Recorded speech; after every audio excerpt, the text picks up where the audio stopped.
first We only part say of our one program more, tonight. just one So more. glad everybody's here, and we're all doing this together. Please relax and enjoy yourselves. But while we are enjoying ourselves, give our attention to our speaker tonight, who is an accredited AOS judge. He is a judge here in the Northwest region, so you may have seen him at some of our shows. For what he's going to speak on tonight, he is a premier authority. So do pay attention because I think you'll probably learn something. I'm going to be taking some notes. So without further ado, I'd like to introduce our first speaker tonight. Please take it away, Mr. Dave Edgley.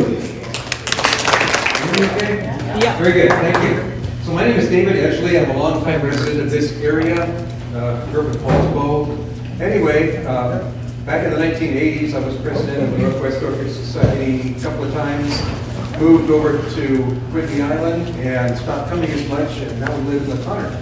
I have a small greenhouse up there, 10 by 12 feet, which is very crowded, full of Phalaenopsis, my favorite orchid. In fact, I jokingly call them real orchids as opposed to those other things. Anyway, tonight I'm going to talk to you about novelty Phalaenopsis. It's something that's kind of new. Well, not super new, but there's something different. You have standards, you have multiflores, and now you have novelty Phalaenopsis. They're quite different. There are many things that make them different, and some things that make them quite appropriate for growing in the home. Anyway, so we're going to get started. Here's what we have going. We're going to talk about the species that comprise these novelty hybrids, and then there's kind of a super parent, dragon-tree eagle. We'll talk about that and some of its progeny. We'll review some of them, and we'll also look at some other novelty hybrids that don't have dragon-tree eagle in them. So what are novelty Phalaenopsis? Just going with the yellow part, novelty Phalaenopsis hybrids are primarily interspecific hybrids of the subgenus Polykylos, or crosses with similarly sized species and hybrids. Plants are primarily produced for the hobbyist and orchid breeder markets. Translation, you won't find these at Home Depot, Costco, big box stores, grocery stores. They're selling you standard Phalaenopsis or the multiflorals. Novelties are something different, and they're quite charming. Then my definition, here we go. They're typically small, by small I mean a couple inches, star-shaped, brightly colored, and fragrant, with few flowers per inflorescence. The sepals and petals are roughly equal in width, with petals frequently narrower than the sepals. One of the desired improvements is wider petals. Often they're fairly flat, sometimes have a slightly hooded dorsal. One of the attractions of novelty Phalaenopsis is that the blooming season tends towards summer. Their successive blooming inflorescences rebloom year after year, allowing the mature plant to be quite floriferous with only 2 or 3 flowers each. The inflorescences are often short, sometimes branching, arching over large, round, glossy leaves, making a very attractive presentation. So here's some differences between standard Phalaenopsis and novelties. Your standards bloom in the winter, spring. These are blooming spring, summer, and on into fall. The standard Phalaenopsis start their blooming by cooler temperatures and short days. The novelties are just the opposite. Warm days, longer days, warmer temperatures make them come into spike. And because the flower spikes are shorter, it takes about half the time to get a flower as compared to a standard Phalaenopsis. Short inflorescences, and they're usually fragrant. Your standard Phalaenopsis that you buy at Trader Joe's, you name it, really don't have a fragrance. I'd be shocked to find one with a fragrance. But these are almost always fragrant. They have very heavy substance and waxy texture. And this is courtesy of Peter Lynn of Big Leaf Orchids, a friend of mine, somebody who's been breeding and growing and importing these from Taiwan for decades now. The breeding goals from Peter says he wants brilliant color, and that requires a non-fading yellow base to build on. He likes the waxy, bright, glossy texture, sweet fragrance, exotic markings, a variety of colors, flower size improved over the parents. Why do you want that? Well, most of these are just 2 inches in size. It's nice to have something a little bit larger than that. And improved plant vigor. Why? Because some of these species that these are derived from grow very, very slowly. So here are the most commonly used species in the background of the novelty hybrids. Phalaenopsis violacea, Galena, venosa, amboinensis, ludimeniana, Micholitziae, Gigantea pulchra, Marii, Tetraspis, and Cornigiana. A note there for Tetraspis, It was called speciosa for a very long time. The folks in Taiwan still seem to like to call it that. According to the authorities in Q, the name Tetraspis is currently the winner. However, it's under review, so if you buy one labeled either Tetraspis or speciosa, save your tag, don't change the name. It may be different in another few years. This is a list of the primary species, the most commonly used species in the background of the novelty hybrids. On the right-hand side, I've made a list of the number of progeny total and the number of generations they've been used. So not all of these are novelty hybrids when it says progeny. That's just the total number of times they've been used. I've extracted this information from the Orchid Orchid Encyclopedia. So nothing is as simple as it seems. There are some complications in the family tree. Until 1995, Phalaenopsis, violacea, and Bolina were thought to be the same species, or recognized as the same species. They are separate now. So up until that time, if something was bred with what we now call Bolina, it was called violacea. So you will see Bolina markings, obvious Bolina markings in the background of hybrids that don't seem to include any Bolina. Also, violacea cross with Bolina is now known as Samara. Back then, it would have been just plain old violacea. Phalaenopsis pulchra gained species recognition kind of late, in 1968. Before that, it was known as a variety of Ludomaniana. That's important because it was used to make the cross of Ludoviolacea. Pulchra has like 70 offspring. Ludoviolacea has over 3,000. So things change. And Phalaenopsis venosa was originally recognized as a species in 1983. Before that, people weren't sure quite what it was, but they had this marvelous thing and they were breeding with it. So just to let you know, not everything is cut and dry in the background of these things. So how do you grow them? These all come from the Indo-Pacific area. You can see the country of origin there, the approximate light requirements, and the temperatures. This is all from Orchid Whiz and the Baker's Orchid Orchid's culture information. So if you want to grow these and they're not doing well for you, try to make sure you're not giving it too much light. You don't like Cattleya light, and maybe increase the temperature just a little bit. There are some people that say Gigantea needs to be almost burned in order to bloom. Mine don't, let's put it that way. In my small greenhouse, I keep some 50% shade cloth on year around. And when summer comes, like July through September, I add another 75% layer on top of that. And my two Phalaenopsis gigantea both bloom just fine. So, what are the characteristics of these guys? Violacea, it has wonderful form, color, and substance, and a sweet, sweet fragrance. The negatives are short inflorescence, 1 to 2 flowers, slow grower, etc. Bolina, very similar. Excellent form, good substance, wonderful fragrance. It kind of spreads out the magenta color in its hybrids. Not so good, once again, short inflorescence, maybe 1 to 2 flowers. It can reduce the flower count in its offspring. And then here's one for you. It makes huge, round, glossy leaves. That can be a good thing, that can be a bad thing, you decide. Phalaenopsis venosa, which you see in the upper right corner. This is where you get that wonderful non-fading yellow color that you can build on to create the other brilliant reds and oranges. It's a nice, full, flat flower, good substance. One of the negatives is it has an odd fragrance. I find it unpleasant. My wife thinks it's okay. That's another one of those things, and it sends its fragrance along to its progeny. I can take a whiff and tell you there's Phalaenopsis venosa in the background. Ludomaniana has a good bright red color, and it has a purple central area, which is wonderful. It has 3 to 5 flowers per inflorescence and can bloom twice a year. Not so good, it can bloom a few flowers at the end of a very long inflorescence. Not great form, and the segments can reflex a little. Amboinensis, like you see down in there in the lower right corner.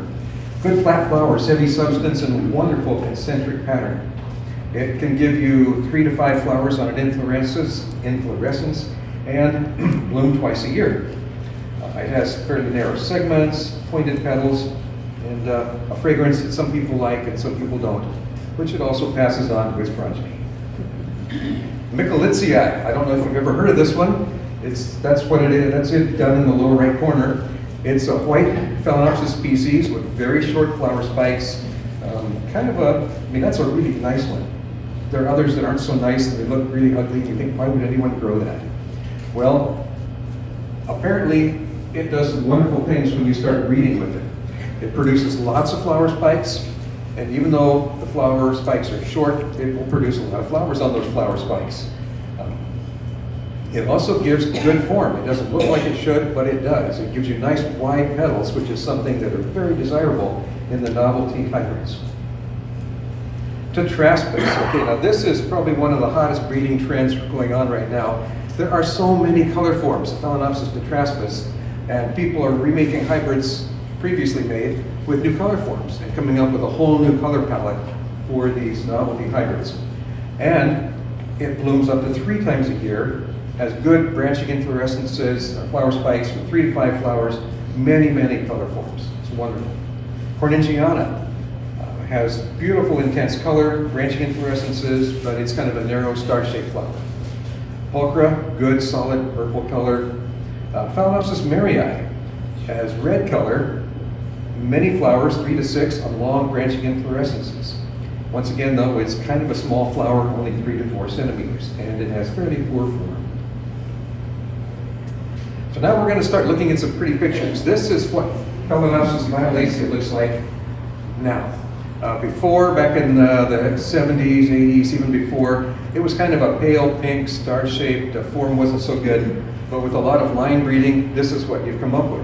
You have some bright magentas, some fairly intense blues, and in the corner here you can see a cultural award given to this one with a lot of flowers, and you can see what I mentioned before, how the flower spikes just kind of lay on top of those glossy leaves and present the flowers very nicely.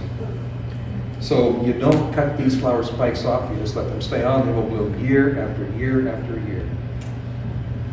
Phalaenopsis bellina. Beautiful thing. You can see the superb form on that flower on the upper left. The one down in the middle doesn't look like the others. You know, one of these things is not like the other.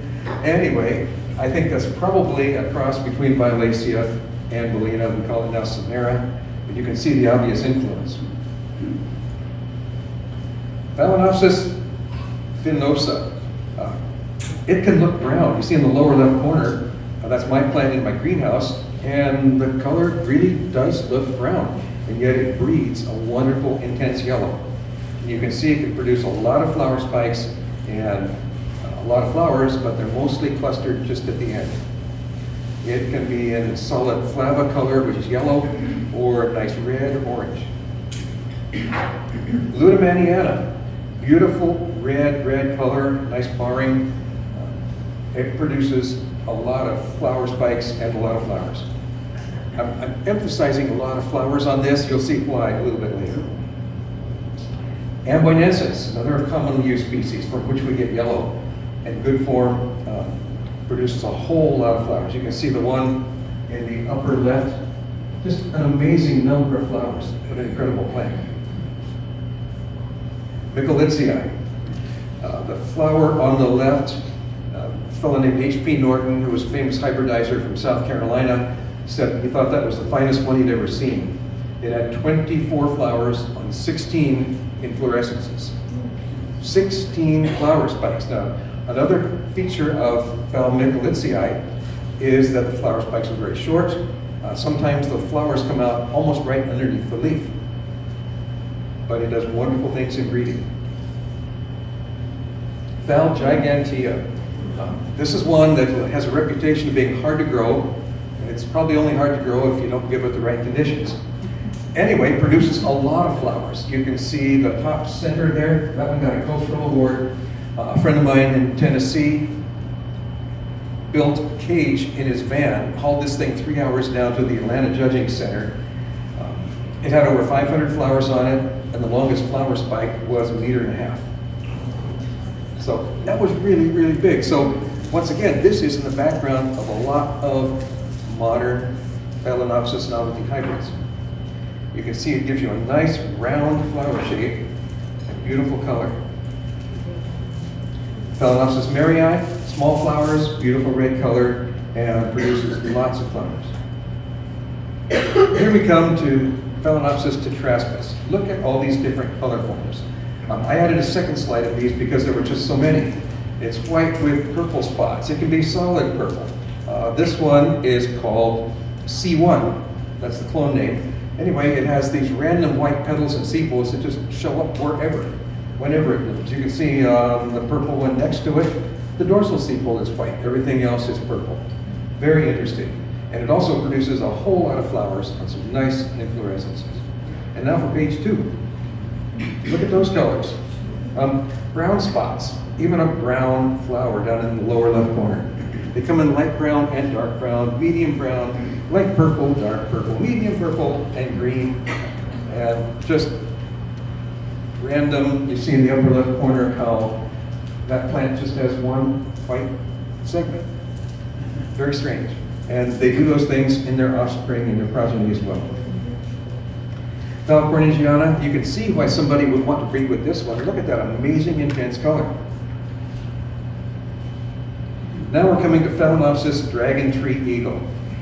This is that wonderful parent that has bred so many plants. There's 114 first generation offspring and over 600 total progeny at the time that I put this together. Now, what I've done is in every slide, I've put a little listing of the percentages of the different parents in the background. So you can see this one has a lot of violacea, some venosa from which it gets that wonderful yellow color. Now, remember on Phalaenopsis bovina, it had the intense color on the lateral sepals. Well, look at this. This doesn't show any bovina in it. However, it was probably made back in the day when the two species were synonymous. So this has been used a lot for breeding. We're going to look at some of its offspring. Oh, and by the way, there's another color form out there. Dragon tree eagle, here's a nice red one. So all the hybrids that people were making with the first yellow form, they're probably going to remake with the red form and see what new colors they can get. And just a little plug here, this is a genealogy chart, a family tree, so to speak. This is from the American Orchid Society's Orchid Pro program, which is available free of charge. It's online to AOS members. Phalaenopsis shadow dancer, Phoenix Beauty. This was bred by Eric Gu, who's a judge and a breeder down in Phoenix. He has been breeding Novelty Phalaenopsis for quite a number of years. Beautiful thing, and you can see that it says natural spread, 4.5 centimeters, fairly small, but very attractive flower. This one is stunning. I don't know if for AOS members anyway, back in March 2020, the AOS did something like a Sweet 16 or a March Madness, where people got to vote for their favorite orchids. Well, this one won it all. Out of all the entries, this was the grand winner. The color is absolutely electric on these things. Yeah, you can see that from across the room. Pylo's Eagle Passion. Whenever you see the name Pylo, that would be something bred and registered by Peter Lynn of Big Leaf Orchids in Texas. Pylo is Peter Lynn's beloved Pomeranian who passed away a couple of years ago, but he named everything with Pylo. These colors look a little dull, but I'm pretty confident that if you walked into a room and saw it on a table across the way, the color would just jump out at you. And then, this is what you can expect to see from a Novelty Phalaenopsis hybrid, giving it a chance to grow up, mature, and keep blooming when you don't cut the spikes. This plant is about 20 inches across. It doesn't require a lot of height, but it might require some shelf space. How about this one, Pylo Sensation? Very, very intense colors. What's the difference between this and the previous ones? Well, there are a couple more things in the background. Corningiana, that intensely colored species, Phalaenopsis maryi, and Micholitziae. You keep adding these things in, and they change the color palette just a little bit. Here's an interesting thing. I think this is probably the camera, but this plant was brought in for an award in September of 2018. 2 months later, it came back with 2 more flowers on it, and the flowers looked totally different. I think it was a photographer in this case. Ting Shen Fly Eagle. I'm told that something was lost in translation, and it was supposed to be Ting Shen Flying Eagle, but when things originate in Taiwan, sometimes the language isn't always perfectly translated. Beautiful thing, it's Tetraspis by Dragon Tree Eagle. So Dragon Tree Eagle has been cloned, it's out there, people can use it, people are using it, and you saw all the color forms of Phalaenopsis. That means people are going to be remaking this with different color forms, the blue ones, the purple ones, the green ones, who knows what color they're going to make it with. But you can see these two do not look like siblings. I'm sure they were from different crosses, but both Tingshin Fly Eagle. And another page full. Gorgeous things. Look at the one on the left, how flat that is, a full, flat, beautiful flower. These are the kind of things you can expect. You can see on some, this looks like it has 3 flowers, this one maybe 2 in the bud. One of the goals is to get more floriferous hybrids. It's nice to have 2 flowers, but you want more. Here is a Gigantea hybrid, Pylos Giga Eagle or Giga Eagle, Gigantea by Dragon Tree Eagle. You're seeing color from the Gigantea, and you're getting more flowers, better spaced flowers, and that's a positive direction.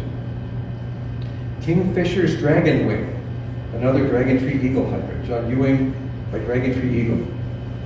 I was at the show where this one in the center was judged, and that was one, you could see it across the room. I could see it all the way to the back of the room. The color was just so bright and intense. And it won an award of quality from the American Orchid Society.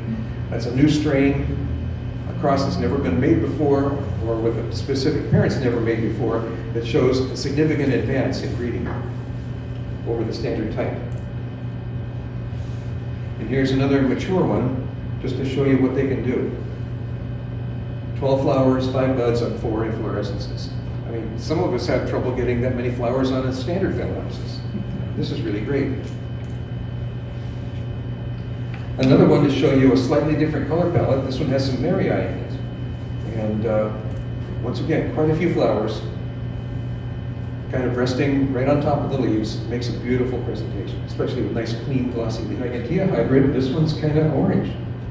Just to show you some of the variation, the variety that's out there and available. Pylos, so it's another one from Peter Lynn. LD's Bear Queen, this is probably the most famous Dragon Tree Eagle hybrid. And you can see it's Bellina crossed with Dragon Tree Eagle. Anybody can get their hands on Bellina. There are lots of Dragon Tree Eagles out there. So this cross, I'm sure, has been remade multiple times. It looks like a wonderful bright yellow Phalaenopsis Bellina. Once again, all these are beautifully fragrant and produce lots of flowers year after year. I believe the one on the bottom right here was probably produced with a cerulean form of Violacea. So, excuse me, Bellina. I didn't mention it before, but the color form of Bellina is what we call cerulea or indigo. The color that's normally magenta is sort of an indigo or bluish color. It's about as close as we can get to a blue in Phalaenopsis. And it makes some very interesting offspring. Jinlong Happy Queen. I'm showing you this one just to show you some of the variety.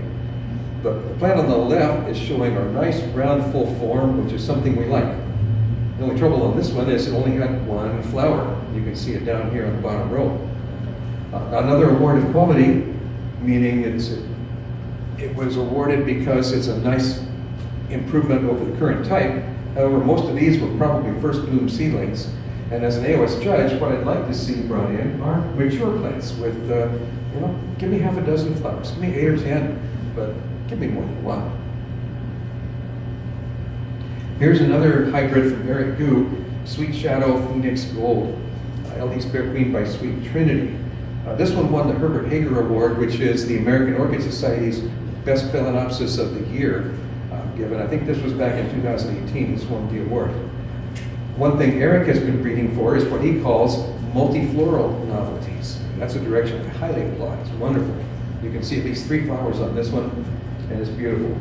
Natural spread is it's under 5 centimeters, so it's not very large, but it's just a gorgeous thing. Shadow Goo, Phoenix Joy. Look at the color on that. I'd like to have that with a couple dozen flowers on it, wouldn't you? So, something about Eric's breeding, people seem to put their pets in a lot of things. Shadow Goo, Shadow is one of his bunnies. Trinity is another one of his buddies. I believe I have a picture a little bit later. We'll introduce them to you. Ale Red Sun Queen. I put this one in because it is a dragon tree eagle hybrid, but it's very different. You notice the flower on the right has very round, full shape. Well, I started looking into the genealogy, and it turns out this one has some standard tetraploids in the background. So this may not mean a lot to you, but some of the old standard pinks and whites are in the background of this thing. Maybe that's the direction we're going to need to go on this breeding to get the nice round segments. I believe this one was sold by Norman Fang of Orchids.com a few years ago. I don't think he has any more. One out of Texas, Hilo's Novelty, a beautiful red color. I love this thing, and I think this one will probably be able to get a lot more flowers. You can look at what's in the background and think, Edgley can give you flowers, Maryi can give you lots of flowers, Nicolitzi, they can all give you lots of flowers. So when you see a plant with just 3 flowers on it, you know it has a lot of potential to produce more. One more dragon tree eagle hybrid with kind of an interesting color to it. And here's one that I came across, Redbreed's Imp. It's LD's Bear King crossed by Manii, which is this dark thing right here. If the name wasn't taken already, I probably would have named it Huda Thunken, because I sure wouldn't have put these two together. But it gives you an interesting range of offspring. You have little spots, you have dark color. Very interesting. Shows you what's possible. But you just don't know till you try, right? And how about this one? This is one this year from Frank Smith down at Carl Smith Orchids in Florida. Crossed 2 reds together and got these very intense red colors. Who doesn't love a red flower, right? And it also won an award at Pon. You can see some of the variety in the seedlings.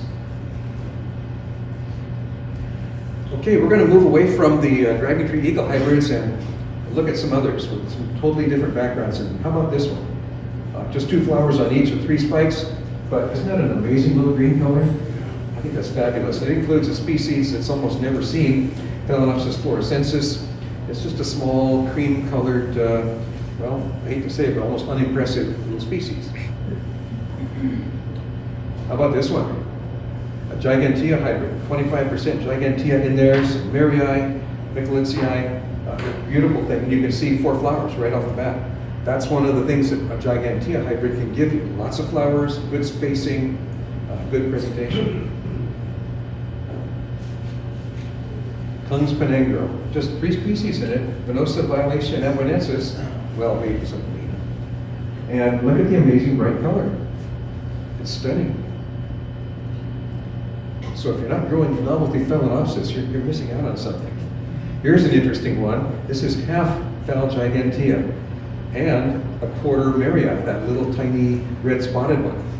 The flower's still small, 4.4 centimeters, and this is probably not a huge plant. I'm guessing that was a 6-inch pot this is in. And you can see all the flowers it produces. Nice round flowers, and lots of them, courtesy of Phalaenopsis gigantea. How about this? This one has color. Really, really has color. It's a Tetraspis hybrid. I sure would like to see it with a lot more flowers. I keep harping on it. You know, judges, we do like to see flowers. We love color, but we like to see lots of flowers too. I think this has the capability of producing more flowers, although Bellina and Violacea will both tend to bring the flower count down. How about this? This is a Nicolitzi hybrid, and it's showing you some of the characteristics. You see in the photo with the plant in the pot, how close the flowers are to the leaves. That is a big Phalaenopsis Nicolitzi characteristic. One thing I didn't mention earlier is that in its offspring, Phalaenopsis Nicolitzi can turn off the red pigment in its progeny. Okay, that's a good thing, that's a bad thing, depending on your goals. If you want the yellow, it's a good thing. It's also key for the cerulean breeding. You need to turn off the red pigment or you won't get blue. It's really that simple. So people are using it to turn off the red pigment so they can get blue. Another Gigantea hybrid. Half Gigantea, lots of flowers, beautiful round shape, a shiny sheen to it. The colors are stunning, and you get lots of flowers. This hybrid was awarded, probably in Taiwan, I'm guessing 15 years ago. It made quite a stir. And you can see in the photo in the center that there are a few with color, but most seem to have no color. Once again, courtesy of Phalaenopsis pickleitsii in the background. Beautiful thing, wonderful fragrances. The one in the upper right here is from a remake. Somebody else got hold of different clones of Buena Jewel and Young Oak Yelp Canary and made the crossover. Got different results. How about this? We have Bellina tetraspis lutemanniana, and you get this wonderful, hot, almost Barbie pink here. And here's something we don't get to see very often, and that is a collection of seedlings. You know, you see something, you buy one, sometimes you buy a clone or a stem crop, you don't know what you're going to get. Well, a friend of mine, Mike Mims, was posting a lot of these on Facebook, and I asked if I could use them. This is Yafan Love Song, and these are all siblings, all from the same seed pod. And you can see there's a big dose of Phalaenopsis pickleitsii in the background. And you can see on this screen, it appears to have turned off all the red color. And here's one other thing that pickleitsii can do, the bottom left. Look at those beautiful, big, round petals and sepals. I mean, that's a wonderful thing. And you can also see that the flower spike is probably kind of short because it's tucked up underneath a leaf. Again, courtesy of pickleitsii. Here we see a couple of them that did have some red color expressed. But again, beautiful colors. I love the yellow picotee or yellow margins around the sepals and petals. And the beautiful concentric patterns. Okay, so now, remember Trinity and Shadow? They're Eric's bunnies. Shadow is the dark one on the right. And there's Milo. And before I close, I just want to make one pitch for the American Orchid Society. I don't know how many of you are members, if a lot of you aren't, but okay, sorry, I guess I'm going to give my credits first. If you go to the AOS website, right on this is what you'll see. If you scroll down a little ways, you'll find a link at the bottom that says learn more about joining the AOS. And if you do that, if you click on that link, you'll come to a page that has a 4-minute video that goes through all of the benefits, all of the values you receive from joining the American Orchid Society. As I'm on the board of directors of the American Orchid Society, and one of the things we do is try and make sure we're serving our members properly. We're giving them things, we're giving them value for the membership. You're getting more now than you ever have before. And so I just ask you, go to AOS.org, look at this, see if you'll get convinced to join. With that, I thank you very much.